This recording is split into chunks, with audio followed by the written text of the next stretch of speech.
ایک ایسی قوم جو صدیوں سے ظلم کے بوجھ تلے دب چکی تھی، جن کے جسم پر رومان حکمرانوں کے کوڑے بولتے تھے اور جن کے شہروں پر غیروں کا قانون راج کرتا تھا، یہ بنی اسرائیل تھے۔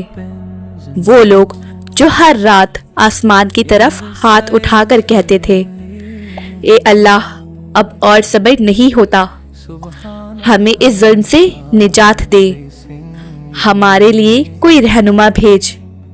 اور پھر وہ لمحہ آیا جب زمین پر کی گئی فریاد آسمان تک پہنچ گئی۔ اللہ نے ان کی پکار سن لی اور اپنی رحمت بنا کر آسمان سے ایک نبی بھیجا، عیسیٰ ابن مریم۔ وہ نبی جو صرف پیغام نہیں لائے بلکہ مرہم بن کر آئے، جو ٹوٹے دلوں کے لیے امید تھے، اور زندہ معجزہ بن کر لوگوں کے درمیان چلے۔ مگر جہاں نور آتا ہے وہاں سازش بھی جنم لیتی ہے۔ تاریخ کا سب سے دردناک دھوکہ یہی سے شروع ہوتا ہے۔ جس نبی کو بچانے کے لیے بھیجا گیا تھا، اسی نبی کو ختم کرنے کا پلان بننے لگا، اور جو ہونے والا تھا وہ صرف ایک قتل نہیں تھا، وہ پوری تاریخ کا سب سے بڑا فریب تھا۔ یہ سوال آج بھی زندہ ہے، جس نبی کو قتل کرنے آئے تھے وہ کہاں گیا؟ اور جو سولی پر لٹک کر تڑپتا رہا، اصل میں وہ کون تھا؟ منظر بدلتا ہے۔ بیت المقدس، یروشلم، وہی مقدس شہر جہاں انبیاء کی آوازیں گونجتی رہتی تھیں، جہاں سجدوں کی مہک تھی، مگر اب رومان جھنڈے ہوا میں لہراتے ہیں۔ شہر بنی اسرائیل کا تھا، لیکن حکم صرف رومی کا چلتا تھا۔ فیصلہ سنا دیا گیا تھا، رومی کی غلامی قبول کرو، اس کے سوا کوئی راستہ نہیں۔ گلیوں میں رومان سپاہی، ہر طرف خوف، ظلم عام، انصاف مہنگا، اور سچ بولنا سب سے بڑا جرم۔ اس قانون کے نیچے بنی اسرائیل صرف زندہ تھے، جینا ان کے اختیار میں نہیں تھا۔ اسی تاریخی اندھیرے میں اللہ نے رحمت کا سلسلہ شروع کیا۔ حضرت زکریا علیہ السلام، قرآن گواہی دیتا ہے، وہ نبی بھی تھے اور حضرت مریم علیہ السلام کے ذمہ دار بھی۔ ایک دن زکریا علیہ السلام محراب میں داخل ہوئے تو دیکھا کہ مریم کے پاس ایسا رزق موجود ہے جو اس شہر کی مٹی نے کبھی پیدا نہیں کیا۔ انہوں نے پوچھا، اے مریم، یہ تمہیں کہاں سے ملا؟ جواب صرف اتنا تھا، یہ اللہ کی طرف سے ہے۔ اس ایک جملے نے زکریا علیہ السلام کو یقین اور مضبوط کر دیا۔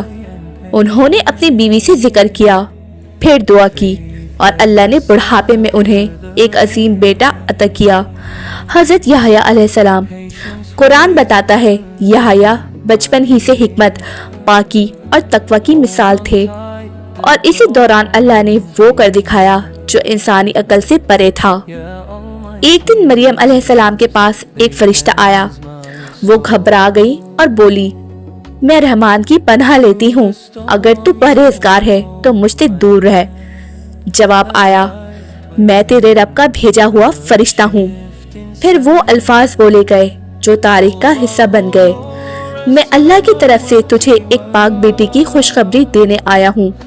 مریم نے کہا، میرا بیٹا کیسے ہو سکتا ہے جب مجھے کسی مرد نے چھوا تک نہیں؟ جواب صرف یہ تھا، یہ تیرے رب کا فیصلہ ہے، اور اللہ ہر چیز پر قدرت رکھتا ہے۔ مریم علیہ السلام سمجھ گئی، یہ خوشی کا پیغام نہیں، یہ صبر کا امتحان ہے، اور بیت المقدس کو خبر بھی نہ تھی کہ جلد عیسیٰ ابن مریم دنیا میں آنے والے ہیں۔ جب عیسیٰ علیہ السلام پیدا ہوئے تو الزام لگ گئے، انگلیاں اٹھنے لگی، مگر اللہ نے گود کے بچے سے ہی سچ بلوا دیا، میں اللہ کا بندہ ہوں، اس نے مجھے نبی بنایا ہے۔ یہ الفاظ صرف جواب نہیں تھے، یہ پورے شہر کے لیے ایک کھلی تنبیہ تھے۔ کچھ عرصے بعد عیسیٰ علیہ السلام نے تبلیغ شروع کی۔ اپنے پڑوسی سے کہا، ویسا ہی پیار کرو جیسا تم اپنے لیے چاہتے ہو۔ وہ شہر شہر گاؤں گاؤں گئے، لوگوں کو صرف ایک پیغام دیا، اللہ ایک ہے اور صرف اسی کی بندگی کرو۔ ان کے گرد کچھ سچے ساتھی بھی تھے جو فائدے کے لیے نہیں بلکہ حق کے لیے ان کے ساتھ کھڑے ہوئے تھے۔ جب معجزات ظاہر ہوئے، مٹی سے پرندے زندہ ہوئے، اندھے دیکھنے لگے، مردے اٹھ کھڑے ہوئے، تو عام لوگ بھی حق کی طرف جھکنے لگے، اور یہیں سے سرداروں کے دل اور سیاہ ہو گئے۔ انہوں نے کہا، یحییٰ نے پہلے ہی لوگ ہم سے چھین لیے، اور اب عیسیٰ کے معجزات ہماری حکمرانی کو گرا رہے ہیں، یہ خطرہ ہے۔ تفسیر ابن کثیر کے مطابق یہودی سرداروں نے رومان حکمرانوں کے کان بھرے، یحییٰ اور عیسیٰ بغاوت کروا رہے ہیں، یہ خود کو بادشاہ کہتے ہیں، کہ جھوٹ تھا، مگر رومان تلوار کو صرف بہانا چاہیے ہوتا ہے۔ حکم آیا، انہیں گرفتار کرو۔ حضرت یحییٰ علیہ السلام کو قید کیا گیا اور شہید کر دیا گیا۔ شہر پر خاموشی چھا گئی۔ پھر ایک شخص بھاگتا ہوا عیسیٰ علیہ السلام کے پاس آیا اور کہا، یحییٰ کو قتل کر دیا گیا ہے۔ عیسیٰ علیہ السلام سمجھ گئے، اب نشانہ وہ خود ہیں۔ اس رات اللہ کا فیصلہ اتر چکا تھا، اے عیسیٰ، میں تجھے اپنی طرف اٹھا لوں گا اور تجھے کافروں سے پاک کر دوں گا۔ اور پھر وہی ہوا جو قرآن واضح کہتا ہے، نہ انہوں نے عیسیٰ کو قتل کیا، نہ سولی پر چڑھایا، بلکہ ان پر شبہ ڈال دیا گیا۔ عیسیٰ ابن مریم زندہ اٹھا لیے گئے، اور جو سولی پر چڑھا وہ کوئی اور تھا۔ یہ واقعہ ہمیں سکھاتا ہے، جب بھی حق بلند ہوتا ہے تو جھوٹ اور تکبر اس کے مقابلے پر آ کھڑے ہوتے ہیں، مگر آخری فیصلہ ہمیشہ اللہ کا ہوتا ہے۔ اور یہ کہانی ابھی مکمل نہیں ہوئی، عیسیٰ ابن مریم دوبارہ آئیں گے جب دجال کا فتنہ دنیا کو ہلا دے گا۔ تو دوستو، امید کرتی ہوں کہ آپ کو میری ویڈیو پسند آئی ہوگی۔ مزید اچھی اسلامک ویڈیوز کے لیے میرے چینل کو لائک اور سبسکرائب کرنا مت بھولیے گا، اور بیل آئیکن کو ضرور پریس کیجیے گا تاکہ آنے والی ویڈیو کے نوٹیفیکیشنز آپ کو ملتے رہیں۔ تو ملتے ہیں نیکسٹ ویڈیو میں، تب تک کے لیے اللہ حافظ۔